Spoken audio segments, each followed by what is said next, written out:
আজকের এই ভিডিওতে আপনাদেরকে পরিচয় করে দিতে যাচ্ছি এমন কিছু মিস্ত্রিদের সাথে যারা কাজ কম কাণ্ড বেশি করে, আর এদের ইউনিক কাজের মডেল এবং কি আজব আবিষ্কার দেখে চায়না এবং জাপানের ইঞ্জিনিয়াররাও ভয় পালিয়ে যায়। তো চলুন দেখে নেওয়া যাক সেই আজব দেশি ইঞ্জিনিয়ারদের যারা এরকম কাণ্ড করায় প্রত্যেক দিনই।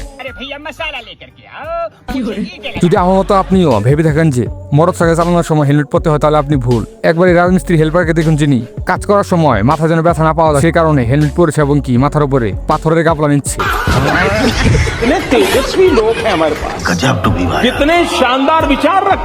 পরীক্ষায় নকল করে পাশ করে যারা ইঞ্জিনিয়ার হয় তারা ঠিক এরকমই ঘটায়। কাজের সময় তারা কন্ট্রাক্টর নিয়ে ফেলে, কিন্তু কাজ করার সময় ঠিক এরকম আজব কাণ্ড করে বসে। সবসময় দেশে ইঞ্জিনিয়ারদের দোষ হয় তাও কিন্তু না, মাঝে মাঝে কাজ করার যন্ত্র এতটা ইউনিক হয়ে থাকে যে মিস্ত্রিরা ভাবতে পারে না যে কাজ কিভাবে করবে। তো দেখুন, মিস্ত্রি মাপ দেওয়ার জন্য 3টি টেপকে খুলে এবং কি 3টি টেপের মাপ আলাদা আলাদা জায়গায় রয়েছে। এখন বলুন এখানে দোষটা কার? আর ঠিক এরকম ট্যাবের কারণে তো বিল্ডিং এবং কি দেওয়ালের মাপ ভুল হয় এবং কি তেরা হয়ে যায়। একবারে টয়লেটে দেখুন, যেটা টয়লেট কম ডান্স ক্লাব বেশি রাখে, এটাকে এরকম ভাবে ডিজাইন করা হয়েছে যে কোনো ব্যক্তি যদি টয়লেট করার সময় নাচে বা গান গায় তাহলে পুরো টয়লেটই হলুদ রঙে ছেয়ে যাবে। বিশ্বাস না হলে আপনি বাড়িতে এরকমটা ট্রাই করে দেখতে পারেন। যদি আপনার গাড়ির ফ্লোরে এরকম আবর্জনা পড়ে থাকে এবং কি আপনার সাফ করতে অসুবিধা হয়, তাহলে আপনি এই বুদ্ধিটি ট্রাই করতে পারেন। এই বুদ্ধির কারণে আপনার সারা জীবনের সমস্যাটি সমাধান হয়ে যাবে। এখানে এদেশে ইঞ্জিনিয়ারটি ফ্লোরে কার্পেটের বদলে একদম টাইলস দিয়ে ঢালাই করে ফেলেছে। যখন ময়লা হয় তখন সে ফিনাইল দিয়ে এটাকে পরিষ্কার করে ফেলে, আর বাকি কাজ এমনিতেই হয়ে যায়। पक्का करवा दिया, जो छत की जगह ना इसमें झोपड़ी बना ऊपर। भारी मिस्टेक हो गया सर। মোটরসাইকেলের চাকা যখন পাংচার হয়ে যায় তখন এটি একটা সব থেকে বিরক্তকর জিনিস বলে মনে হয়। তাই এই ঘটনা যদি বারবার না ঘটে তার জন্য এই মিস্ত্রিটি একদম আজীবনের জন্য সলিউশন বের করে ফেলেছে। দেখুন এই ফাটা টায়ারের ভিতরে কিভাবে ঢালাই মারা হচ্ছে। টায়ার ফেটে গেলেও আপনার চাকা কখনো লিক হবে না।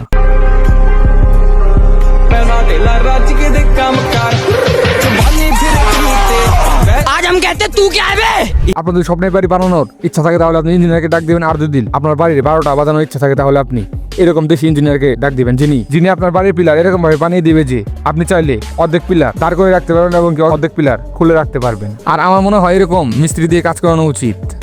যদি আপনার কাছে কোনোদিন কম টাকায় বাড়ি বানানোর অফার আসে তাহলে আপনি কোনোদিন সেটা মিস করবেন না। এর বড় কারণ আমি আপনাকে দেখাচ্ছি। একবারেই দেওয়ালটিকে দেখুন, যেটাকে ভিটামিন সির অভাবে এরকম ভাবে বানানো হয়েছে যে এই দেওয়ালটি যদি বাতাসকে সহ্য করে ফেলে তাহলে মনে করবেন যে আপনার বাড়ির টাকা উসুল হয়ে গেছে। এর থেকে ভালো ভাই তুই বিস্কুট দিয়ে বাড়ির দেওয়ালটি বানাতি।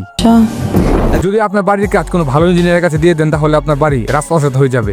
আর যদি এরকম মিস্ত্রির কাছে দিয়ে দেন তাহলে পুষ্প নিজের ডায়লগ উল্টো করে বলবে যে আমাকে সারা জীবন ঝুঁকে থাকতে হবে রে শালা। বাড়ির মালিক বাড়িতে ওঠার সময় ভাববে যে আমি কি আমার বাড়িতে যাচ্ছি নাকি ব্যাংক ডাকাতি করতে যাচ্ছি।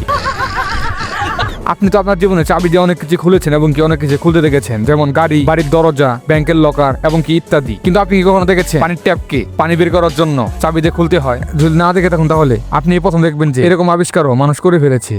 किसने बनाया ये मुजस्सिमा? किसने बनाया ये मुजस्सिमा? मतलब वो अलग ही लेवल का बंदा था।